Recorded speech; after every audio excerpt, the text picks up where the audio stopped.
홈페이지를 개발해주면 1억을 주겠다 그러더래. 알고 보니 불법 도박 사이트였던 거야. 그걸 개발해야 돼 말아야 돼?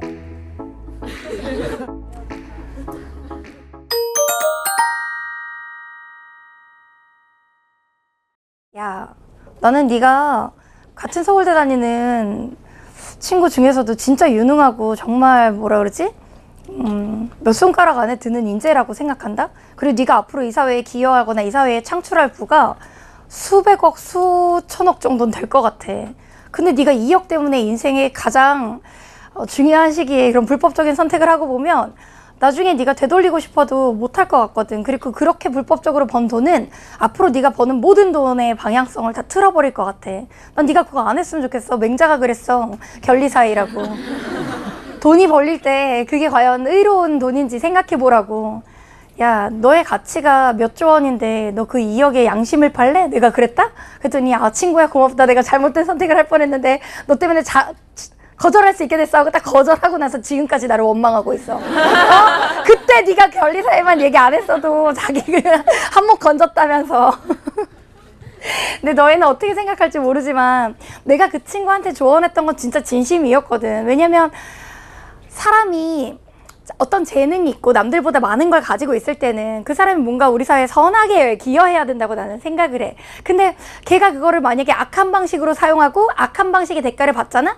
그럼 이미 길을 잘못 들어섰기 때문에 걔의 인생은 다시는 선한 길로 다시 돌아오기 어려울 수도 있다고 나는 생각해. 그 2억이 조건이 돼서 걔는 이제 길이 완전 바뀌어 버리는 거지. 그렇게 번 돈을 한번 벌고 나면 그걸 약점 삼아 걔네들이 그 다음 단계를 요구할 수도 있으니까. 나는 초등학교 때 일기장에 이런 말을 써놨어. 너희가 어떻게 볼지 모르겠지만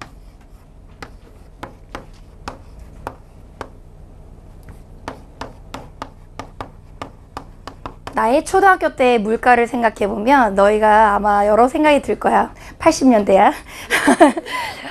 미잉크. 이건 무슨 뜻이냐면 나라는 사람의 주식 회사, 나라는 사람의 주식 가치야. 그러니까 나라는 사람이 가지고 있는 미래 가치를 나는 이렇게 표현했던 거야. 그리고 그게 1조 원이다 이렇게 써놨었어.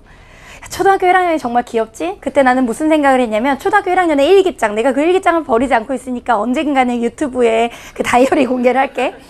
이 유튜브의 순기능인 것 같다. 근데 거기다가 뭐라고 적어놨냐면 지영아 너는 나중에 정말 큰 사람이 될 거야. 그래서 전 세계 사람들이 너를 찾아와서 조언을 구할지도 몰라. 그러니까 너가 전 세계 사람들이 찾아왔을 때 해줄 사인을 만들어야 되고 초등학교 1학년의 감성이야. 그러면서 전 세계에 먹히는 거면 좀 여러 나라 사람들이 보더라도 의미 있는 거야. 네, 그러니까 영어 한자, 그 다음에 한글을 섞어서 사인을 만들자. 그래서 내가 그 초등학교 때 만든 사인이야. 내가 지금 어떻게 사인하고 있냐면, 오얀 리자야, 이름 이자에 한자를 갖다가 이렇게 쓰고, 그리고 영어로 필기체로 이렇게 적고.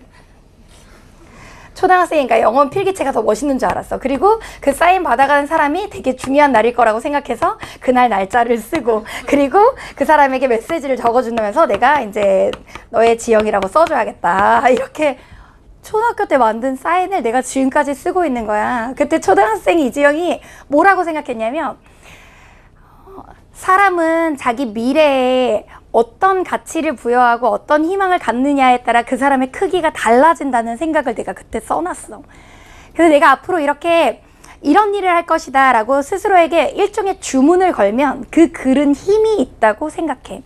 그리고 나는 그걸 어릴 때 아주 많이 20대의 나에게, 30대의 나에게, 그리고 노인 이지영에게 편지를 썼던 것 같아. 뭐라고 편지를 썼냐면 초등학교 1학년인 지영이가 25세 이지영에게 편지를 쓰는 거야. 안녕 25 이지영, 너 나이 진짜 많이 먹었다. 그때는 그것만 해도 하는지 먹은 줄 알았지. 너는 지금 대학을 졸업하고 이런 일을 하고 있겠구나 하면서 나는 너의 어린 시절이야 라고 하면서 일기를 쓰는 거야. 그러면서 내가 나에 대해서 묘사해. 너는 이 나라에서 제일 좋은 대학에 다닐 거고 너가 나중에 한 분야의 1인자가 될 거야. 이런 식의 일기들을 써놓는 거야. 근데 나는 너희가 그 초등학생 그 어린아이의 일기장의 감성을 유치하다 생각할 수 있지만 나는 한 25살, 30살 그리고 그 다음에 그 일기장을 펴봤을 때 어떤 생각이 들었냐면 이때 썼던 이 말은 힘을 가지고 있었구나라는 생각을 되게 많이 하게 됐어. 그래서 오늘 한 해의 마지막에 우리가 현장에서 만났으니까, 그리고 이제 새로운 시작 앞에 만났잖아. 2020년에 이제 만날 거고, 그때 너희한테 하나 부탁해야지 하고 오늘 생각하고 와서 너희한테 하나만 부탁하려고 그래. 나는 너희가 새로운 시작을 맞이하면서 본인의 10년 후에 일기를 좀 썼으면 좋겠어.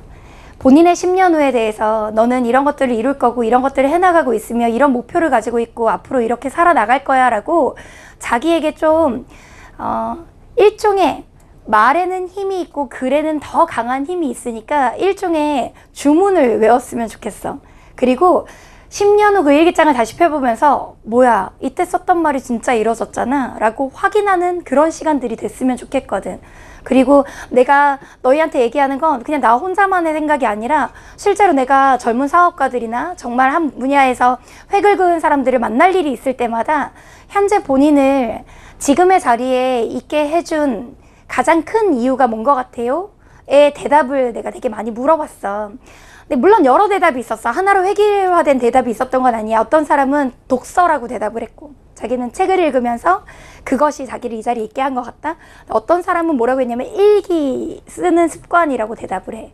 나도 누가 나한테 물어보면 어릴 때부터 썼던 다이어리에서 나의 미래에 내가 걸었던 주문에 대해서 되게 많이 얘기를 하거든. 그래서 너희도 오늘 그래도 우리도 이거 나름대로 스페셜한 만남이잖아. 한 해의 마지막 날 만났으니까. 그러니까 새로운 시작에 앞서서 그런 걸 좀 써봐. 자기의 10년 후에 거는 정말 힘 있는 말, 그리고 자기의 미래에 대해서 좀 직업이나 연봉으로 자기를 규정하는 게 아니라 내가 미칠 긍정적인 에너지와 사람들에게 미칠 긍정적인 영향력과 기운에 초점을 맞춘 일기를 좀 썼으면 좋겠어. 오늘 내가 그거 부탁하려고 결리사의 친구 얘기를 했네. 어쨌든 그 친구는 그 후에도 한번 나에게 더 조언을 구했어. 자기가 아는 선배가 어떤 회사를, 한국의 유명 대기업을 다니는데 그 대기업에서 내부 정보에 의해서 주식이 되게 크게 오를 거라는 정보를 얻었다면서 자기가 지금 1,000만 원을 가지고 있는데 이 1,000만 원을 가지고 그 주식에 투자할까 말까를 나한테 이제 물어보러 온 거야. 주식이 한 10배나 20배 정도도 뛸 수 있을 것 같아. 그거 할까 말까 이렇게 물어보러 와서 내가 야 주식으로 뭐 돈 벌면 그 다음부터는 건전히 성실히 노동해서 버는 돈이 의미 없게 느껴질 거야. 하지 마 라고 얘기했더니 그래 고맙다 하고 안 하고 주식이 20배 뛰었어.